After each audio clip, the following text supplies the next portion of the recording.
ठीक है आइएगा कि गे है सुनना कि छाउड़ी के आज भरा मान लेना सिया गे। अच्छा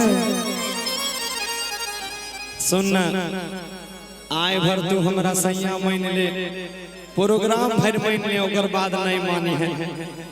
हम अपने शादीशुदा छे तो 12 गो तो सैया मानी अब ते से बताई जायज बात है। देखी एगो बात बता तू कलाकार भेली सिंगर भेली हीरोइन भेली तोरा तो हीरोइन 12 गो रखे छै नहीं तो तू हर जे परमानेंट छै ओकरा राख न। लेकिन तोरा काल के दिन फिल्म मिलतो काम करे ले त फिल्म में तू हीरोइन रहबे त हीरो कोई रहते के तो हीरो रहते आ हीरो में फिल्म तो रियल लाइफ में रियल लाइफ में कोई और नहीं त रियल लाइफ में तो कहै छै। हां रियल लाइफ में तुम्हारा जो पति है रियल लाइफ में हीरो हमको बनाओ हमारा फिल्म बहुत चलेगा है कि नहीं। अच्छा कुंदन भैया को प्रोड्यूसर बना देंगे।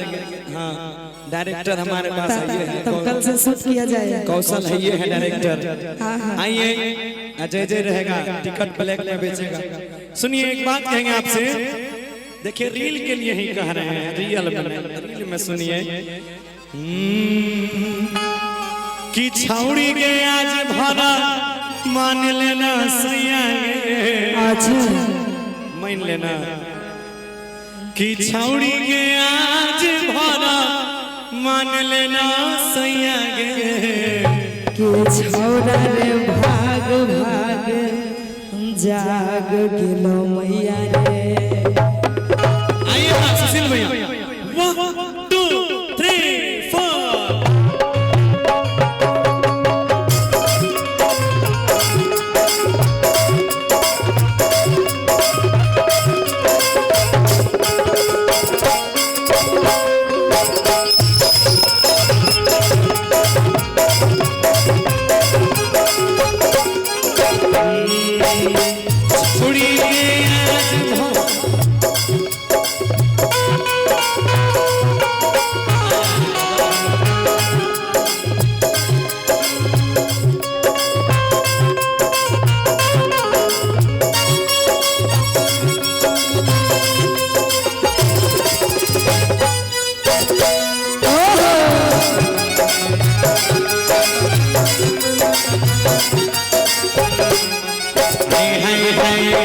छाउड़ी के आज भरा मान लेना सैया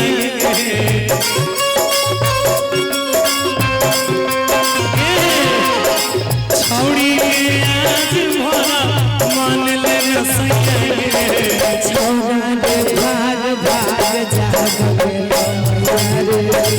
छौरा रे भाग भाग जाग गेलो मैया रे।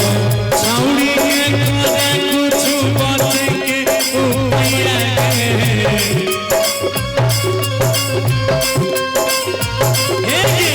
छाउड़ी के करे कुछ बात के उपाया छौरा रे भाग भाग जाग गेलो मैया रे। छौरा रे भाग भाग जाग गेलो मैया रे।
छौरा वाला दवा के नीचे रे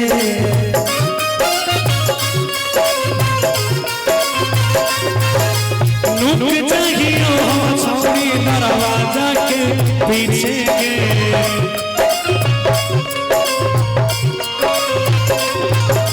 छुप जो ना छौरा पतरा के नीचे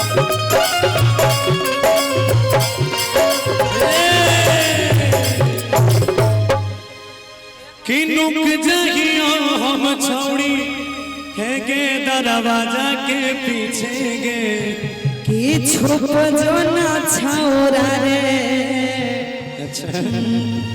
पलंगवा के नीचे रे कि छौड़ी के लागो हमारा कुट तो तोहरा भैया गे कुटबे करतो लेकिन सार ओकरा देह में सीधा नहीं छौ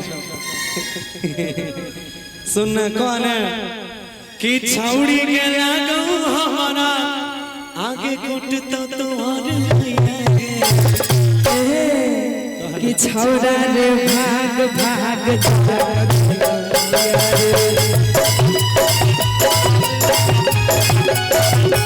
छौरा रे भाग भाग अभी हमें न चलियो हारा बाबा चली ले आया एक राती अब पिन्हैया एगो दीना पिया हो बड़ी सुंदर शोभा बता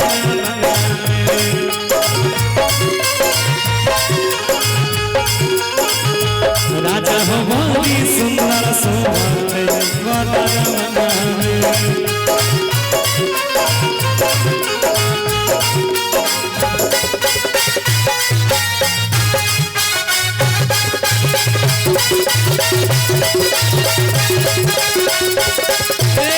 आप जुगाड़ लगा कौन सुन हाय हाय हाय गेलियो भाई हमिया उठे रागिन के पाला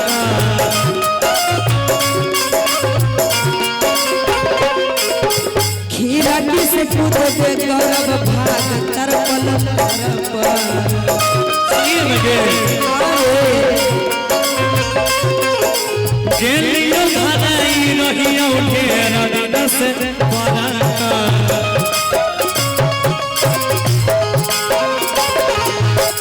खीरा से कूद के भाग तरपल तरप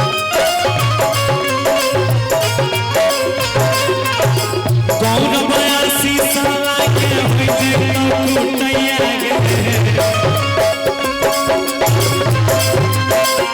लाल बाबू कुंदन के होइते कुटैया छौरा रे भाग भाग